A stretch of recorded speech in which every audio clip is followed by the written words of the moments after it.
Joynagar municipal মাঠে ক্যারেটে belt gradation পরীক্ষা। অংশ নিল শতাধিক ছাত্রছাত্রী। দক্ষিণ চব্বিশ পরগনার জয়নগর মিউনিসিপ্যালিটি কর্পোরেশনের মাঠে সম্প্রতি অনুষ্ঠিত হলো ক্যারেটে বেল্ট গ্রেডেশন পরীক্ষা।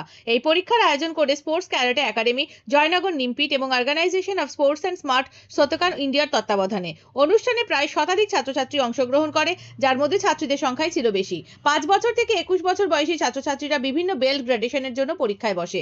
অভিভাবক দুর্গা মণ্ডল, শক্তি প্রামাণিক ও মিতুন শেখ জানান, এই ধরনের ক্যারেটে প্রশিক্ষণের মাধ্যমে শিশুদের শারীরিক সক্ষমতার পাশাপাশি আত্মরক্ষার কৌশল শেখানো হয়। ভবিষ্যতে জাতীয় ও আন্তর্জাতিক স্তরে খেলাধুলার মাধ্যমে সুনাম অর্জনের সুযোগও তৈরি হয় বলে তারা মত প্রকাশ করেন।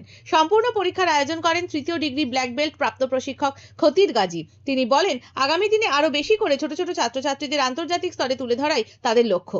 অনুষ্ঠানে প্রধান প্রশিক্ষক হিসেবে উপস্থিত ছিলেন সপ্তম ডিগ্রি ব্ল্যাক বেল্ট প্রাপ্ত রফিকুল আজম সর্দার, যিনি দক্ষিণ কোরিয়ায় অনুষ্ঠিত আন্তর্জাতিক প্রতিযোগিতা তাইকুন্ডো কুফিওয়ান। ছাত্রছাত্রীদের শৃঙ্খলা ও দক্ষতায় তিনি প্রশংসা করেন এবং তাদের উজ্জ্বল ভবিষ্যৎ কামনা করেন। এছাড়াও উপস্থিত ছিলেন প্রশিক্ষক রোজিনা খাতুন, সারিকুল ইসলাম খান, সৈয়দ আবুল ফরহা ও পিঙ্কি গাজী।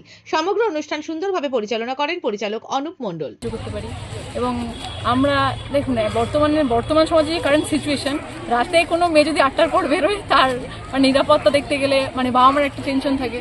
এদিক থেকে দেখতে গেলে ক্যারেট ইজ সো এসেনশিয়াল।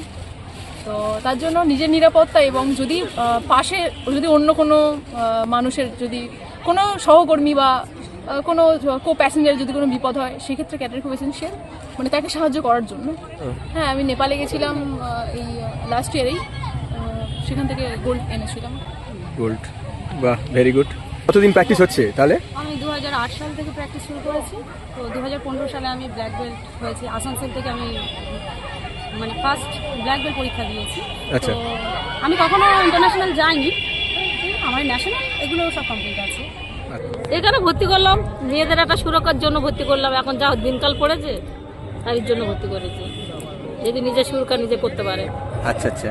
তো এছাড়া আর অন্য কিছু ভেবেছেন সুরক্ষা ছাড়া? অন্য কিছু কি ভাববো, আর মেয়ে ছেলে নিজের আত্মরক্ষাটা নাই ভাবলেন, ভালো কথা মহিলার ক্ষেত্রে। আর কি ভেবেছেন?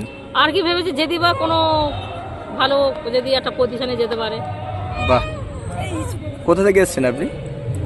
গোচরণ থেকে। গোচরণ। কি নাম আপনার? আমার নাম একাদশী মণ্ডল। তাই এখানে এসে ভালো লাগছে আজকে? হ্যাঁ, ভালো লাগছে। আচ্ছা আচ্ছা। প্র্যাকটিস করতে এসছে এখানে? আমার নাতনি। আচ্ছা আচ্ছা। এবার কেউ কিছু করলে ফাইটিং করতে পারবে, বুঝাচ্ছে, তার জন্য তো ক্যারেটে করছে কেন, ঠিক কি না? আপনি ফাইটিং ভালোবাসেন? হ্যাঁ, ফাইটিং ভালোবাসি না, কিন্তু এখন ভালোবাসতে হবে, আর যা যুগ পড়েছে। বাহ, যুগের সঙ্গে তাল মিলিয়ে শেখাচ্ছেন। তাল মিলিয়ে শেখাচ্ছি। এখন যা দিনকাল পড়েছে, 18 বছর মেয়ে কি 16 বছর মেয়ে রাস্তা দিয়ে যেতেই পারছি না, এখন যা দিনকাল পড়েছে। কি বলেন? হ্যাঁ, আপনি দেখছেন তো। নারীর নিরাপত্তা নেই বলছেন, তাই? হ্যাঁ, তার জন্য তো সব শেখাচ্ছি, ছেলে বলো মেয়ে বলো সব শেখাচ্ছি। বাহ। আপনার নাম? আমার নাম গীতা মোদক। কোথা থেকে এসেছেন? আমি এই তো বুড়োঘাট থেকে। আমার ছেলের খুব ইচ্ছা পুলিশ হবে, ওই জন্য ও ক্যাডেটে ভর্তি হয়েছে। ক্যাডেট শিখলে আপনার কি মনে হয়? ছেলের তো না পুলিশ। আমার মনে হচ্ছে যে ও ক্যাডেটে শিখলে একটা কোনো না কোনো কিছুতে যুক্ত থাকলে পরে পড়াশোনা তো সব কিছু তো হয় না, পড়াশোনার সাথে সাথে খেলাধুলাটাও দরকার, শরীর চর্চা। এই জন্য করে আমি ভর্তি করেছি। ও যাতে ওর পড়াশোনার সাথে সাথে ওর পাশে সব দিক থেকে ও উন্নতি করতে পারে, ওর লাইফটাকে ওই জন্য দাঁড়াতে পারে। যদি এখন তো চাকরি তো সেরকম ইয়ে নেই, পড়াশোনা যদি না করতে পারে এদিকে নিয়ে ঢুকবো। আমার ছেলে করে। কেন ক্যারেটেতে ভর্তি করলেন?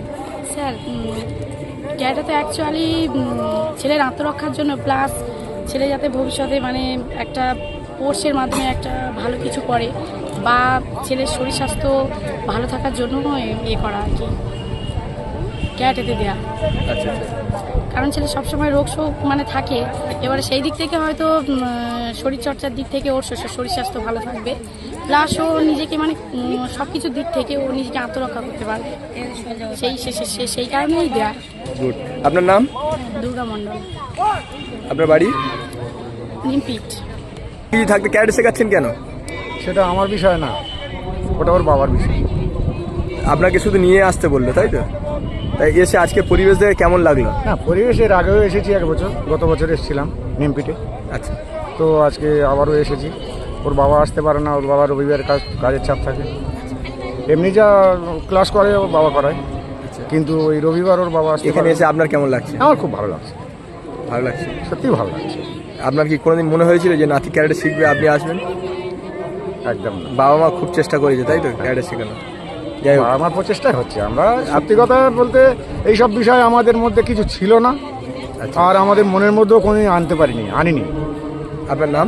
শক্তি প্রামাণিক। কোথা থেকে এসেছেন? গোচরণ গোয়ালবেড়িয়া। বাহ, কারণটা কি? কারণ অ্যাকচুয়ালি পাড়া ছেলেরা করছে, তা ও গেল, বাবা আমি করবো একটু, তা করো, তাই ওকে ভর্তি করে দিলাম। আপনি কি ক্যারেটাকে ভালোবাসেন? পছন্দ করি, ভালো ভালোবাসেন। শিখছে ছেলে।